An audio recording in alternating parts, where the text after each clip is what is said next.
బీహార్ ఎన్నికల్లో Prashanth Kishore super success. ఫలించిన Jan Suraaj వ్యూహం. రాజకీయ పార్టీ పెట్టిన కన్సల్టెన్సీ సేవలు. బిగ్ డీల్ ను ఈజీగా పూర్తి చేసిన ప్రశాంత్ కిషోర్. ఎన్నికల వేళ ఎవరికీ అంతుచిక్కని ప్రశాంత్ కిషోర్ స్ట్రాటజీ. ఫలితాల తర్వాత బయటపడిన అసలు రంగు. బీహార్ ఎన్నికల ఫలితాల విడుదల తర్వాత ఎన్డీఏ ఘన విజయం. మహాగఠబంధన్ ఘోర పరాజయం కంటే సోషల్ మీడియాలో ఎక్కువగా ప్రచారం ఎన్నికల వ్యూహకర్త జనసురాజ్ పార్టీ వ్యవస్థాపకులు ప్రశాంత్ కిషోర్ పైనే జరుగుతుంది. ఆయనపై ట్రోల్స్ గురించి ప్రత్యేకంగా చెప్పాల్సిన అవసరం లేదు. అందరి గెలుపు కోసం సలహాలు ఇచ్చే ప్రశాంత్ కిషోర్ రాజకీయాల్లో విఫలమయ్యారంటూ ఆయనపై నెగిటివ్ ప్రచారం జోరుగానే సాగుతుంది. కానీ బీహార్ ఫలితాలను మరొక కోణంలో విశ్లేషిస్తే మాత్రం ప్రశాంత్ కిషోర్ సూపర్ సక్సెస్ అనే విషయం స్పష్టమవుతుంది.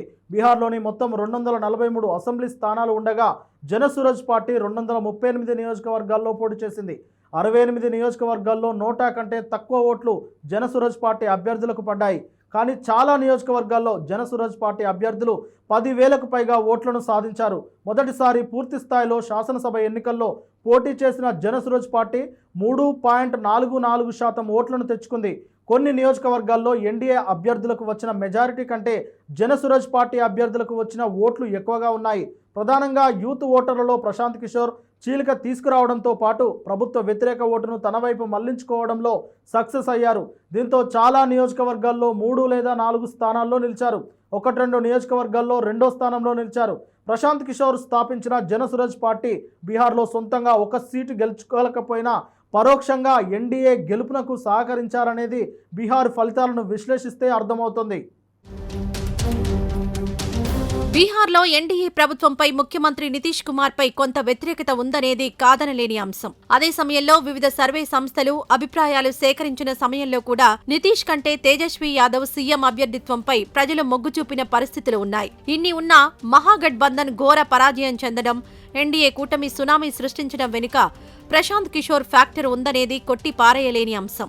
ప్రభుత్వ వ్యతిరేక ఓటు మహాగఠబంధన్ కు బదిలీ అయితే ఫలితం మరోలా ఉండేది. అలా కాకుండా ప్రభుత్వ వ్యతిరేక ఓటుతో పాటు యువ ఓటర్లలో ఎక్కువ మందిని ప్రశాంత్ కిషోర్ ఆకర్షించడంతో ఫలితం మారిపోయింది.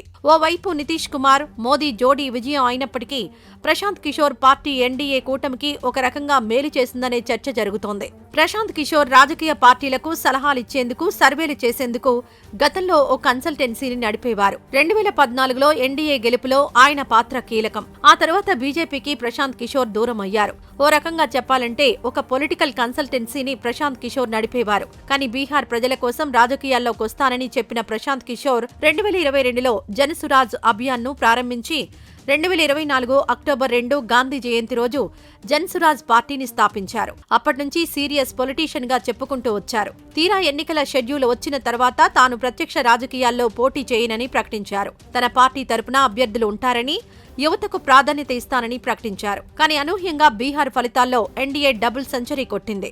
దీంతో ప్రశాంత్ కిషోర్ బీజేపీ పంజరంలో పావురమనే ప్రచారం జరుగుతోంది. ఎన్డీఏ గెలుపు కోసం ఆయన ఒక డీల్ కుదుర్చుకున్నారని, ఆ డీల్ ను పక్కాగా అమలు చేయడంలో ప్రశాంత్ కిషోర్ విజయం సాధించారని, దీంతో ఎన్డీఏ గెలిచిందని చెబుతున్నారు. ఎన్డీఏ గెలుపులో ప్రశాంత్ కిషోర్ కీలకంగా పనిచేశారనే వాదన లేకపోలేదు.